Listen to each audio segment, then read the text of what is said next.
So guys, I have a Flojet automatic booster pump here, which transfers water from my big tank to the tank that the truck mount uses. So I think my switch went bad. I was told to cross the reds together to complete a circuit to see if the pump kicked on, to see if the pump was bad or not, or the switch. Well, the pump kicked on and pumped, so that means the switch is probably bad. So I went ahead and contacted my local distributor, which for me is Pemberton's, and I got myself a new switch. So the kit has new switches, some of the new wiring, connectors, some buttons it looks like, and it has directions. So the directions pretty much tell you how to change everything. So I'm going to go ahead and take this apart. This is kind of learn as I go. I've never done this before. So I'm going to go ahead and take it apart. I've already taken off the outer cover, which says Flojet on it. It has a little screw in it. So I'm going to go ahead and finish taking all of this apart. There's two little screws on either side here. These wires are crossed. I'm not sure if that matters or not, but I'm going to make sure I put them back the way that they came. So I'm going to go ahead and unhook those. I'm going to put my Phillips head in, and I'm going to go ahead and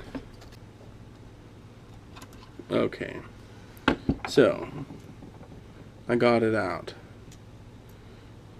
So I'm going to kind of keep it together. There was a couple drops of water in there, so I'm not sure what that means. I have to pull that out. There's a little bit of dirt in there, actually. Like grit. I have a water filter in my van too. Okay, so this one on the back of my seal says 28. This one says 11, 21, and 32. Which I don't know if that's what it means or not, but I'm going to go ahead and grab a rag, and I'm going to wipe this out, and I'll be right back. Alright, I'm back, guys. I got a rag. I put a little bit of water on one side, and I wipe this all out. A little bit of stuff in there.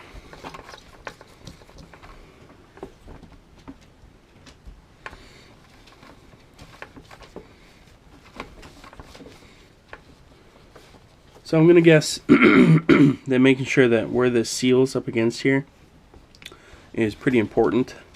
So make sure you wipe that down really well. So on the directions here, it shows the new screws, replacement switch, the wiring, which has, this one has wires coming off of it instead of the blades. And it shows them putting them together with the other wires, and a new seal, and it says raise lip towards the switch. So actually I put that in the wrong way. So raise lip towards the switch, so that's this way where you can see the numbers, and not that way. Oh, okay. I see how that works. Alright, guys. So the new switch, the new screws that came in the kit.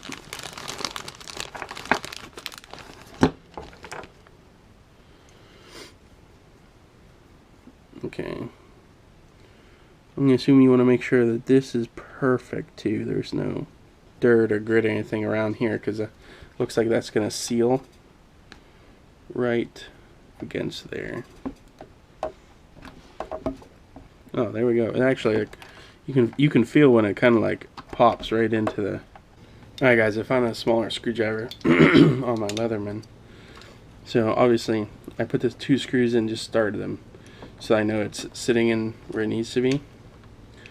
I'm just wiggling it to make sure that that's not going to change. So I'm going to go ahead and tighten.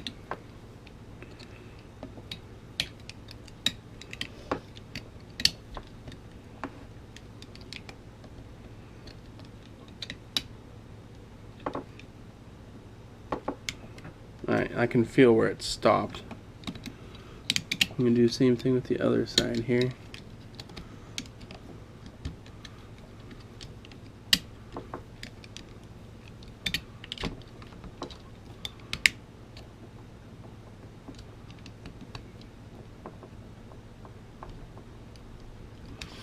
Okay, so inch-pounds isn't a lot, guys, so don't think you gotta like really torque it down.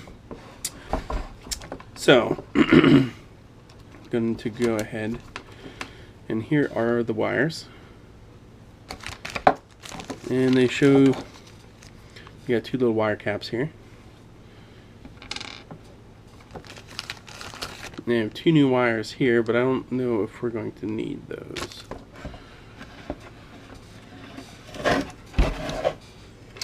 Yeah, those go clear, on at least on my model, they go clear into the pump.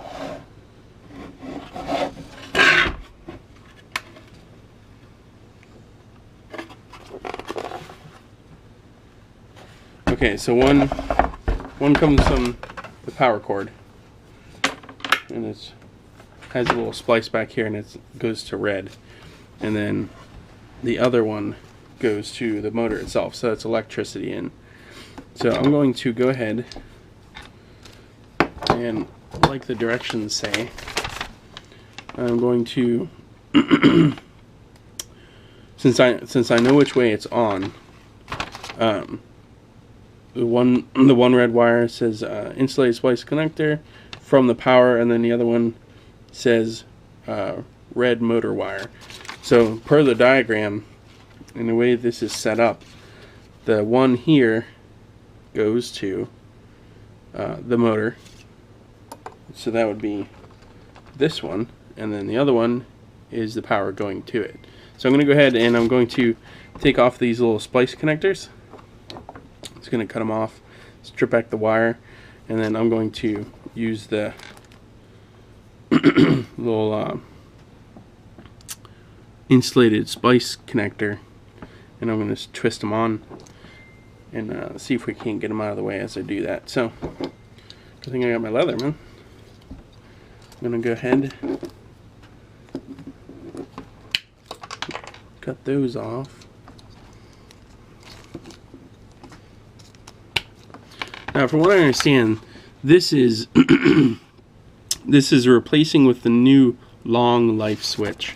So hopefully that's a long life one, and the one that there was on there was maybe like an older model. If you guys mess up one of them screws that were in here, they look pretty much similar to the ones that were in the old one. So if you mess one up, don't try to like think you're gonna get it tight or whatever. Just take it out and put in one of the other ones that came originally with the machine.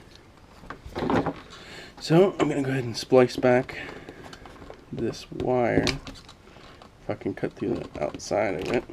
There we go. Twist it so it's nice.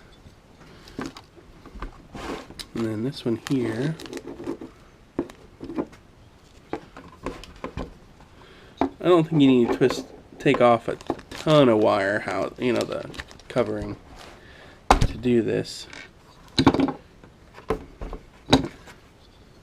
I'm literally just taking off maybe 1/4 of an inch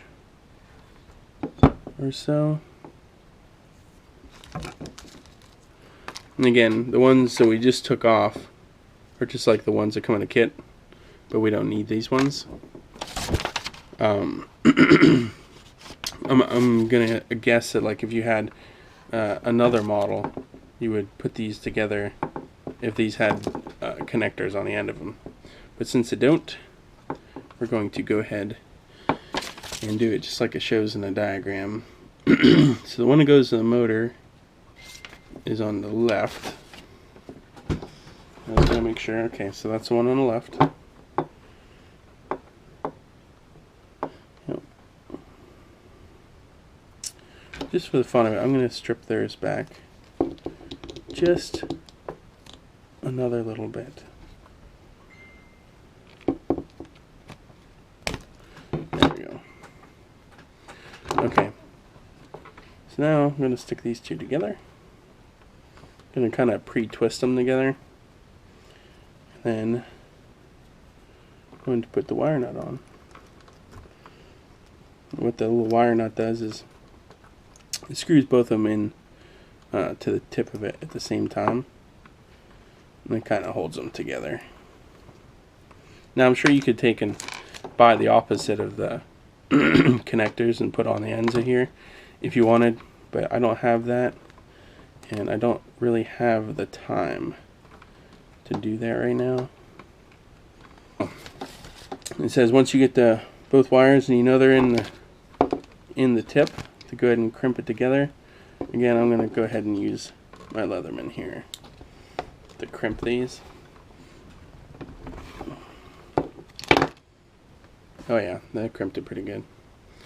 Again, I'm going to take their wire. I'm going to make just a little bit, take a little more of their conduit off, the coating off the wire, so I know I get a little more contact between these two.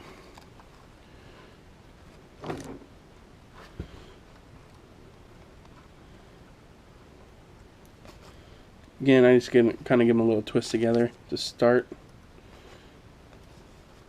Keeps them kind of close together, so you know this doesn't have any it's not like a regular wire cap where it has like a thread in the tip.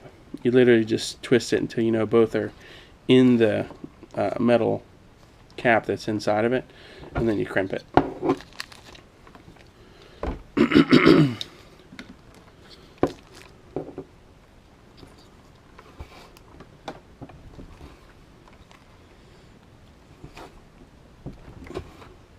That's good. They don't have to be like, you don't have to pull crazy on them or anything like that, but there you go, guys. So that should be changed, and now I'm gonna go test it. So guys, I have my water pump put back on. I got all the connections hooked up, and right now filling the tank with warm water, just because I can. Filling it from my house right now. So yeah, I'm gonna go ahead and turn this pump on and make sure that it works. Bear with me one second. I'm turning the key on to the machine, and I'm gonna turn the pump on. Yeah, and you can, oh yeah, you can definitely see it's gonna pump air for a second.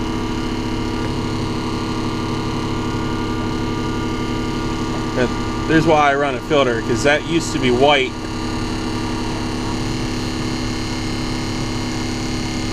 There's just some air trapped in there from running the machine. Just tip that up and I'll get that out. Oh yeah.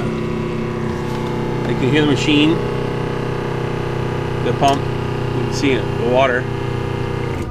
Oh, and it shut off. So we know it works. Awesome, guys. Fill the tank full of water, obviously past where it picks it up. Make sure that the tank that it fills is empty so that it can push the air out of the system, or it'll stay shut and won't come on. So if you guys need to find out where I got that Flojet pump repair switch, which it says it's the upgraded one in the kit, you can call Pemberton's at 1-800-342-2297. If your local distributor doesn't have one, I'm sure you guys can get one from Pemberton's. These pumps are really good. The switch wearing out, I'm not worried about that at all. It wasn't very expensive at all. So yeah, and I was able to do it in what, a couple of minutes there, guys. So hope this video helps if anybody has problems with their Flojet pump. And if you got any questions, just shoot me an email at whencleanccounts@gmail.com. All right, thanks guys.